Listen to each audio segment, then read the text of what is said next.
just doing a follow-up on some of the things that I do that we've been showing you around and everything else. I actually have been doing some modelling. Okay, I know it's only clipped together and everything else, but it was a lot of fun to do.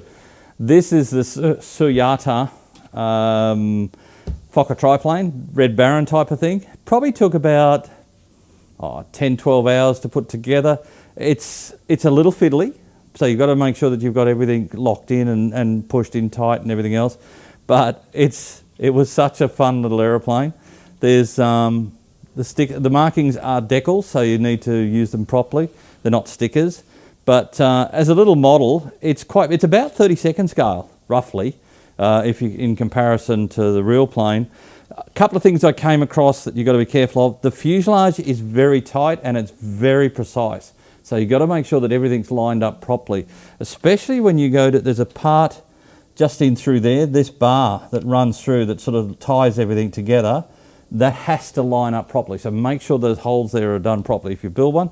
The detail in the cockpit is quite fun. It's, you know, there's all sorts of bits and pieces in there. The only other thing I did wrong, there's two struts here at the front, and everywhere else you clip off the parts and you clean it up and everything else. On these particular two struts, there's actually a little piece that extends. Do not cut that off. Cut it right off at the base of the sprue, not where I thought it was supposed to be, because they actually lock into the little holes in the front.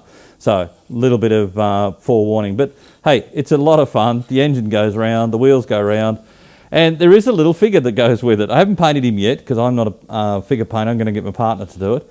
He looks quite good standing next to him. He's all sort of bits and pieces.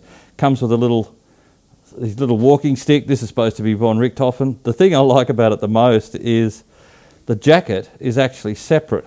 So you can build him without the jacket, or you can build him with the jacket. He looks better with the jacket, but the jacket's flexible. So you can sort of get the nice shapes to it and things like that. So you just fit it around. Oops, lost his foot. But it's a different concept. They are doing a Sopwith triplane, I believe, next. So we'll look out for that. But look, if you're just looking for something fun and it's not, you know, you're not taking it too seriously, this is quite a nice little model. Works well, does what it has to do. And as I said, it took me about 10, 12 hours to do, so it wasn't sort of overtaxing. Whoops. Anyway, so there you go. So other than that, have a great day. See you then.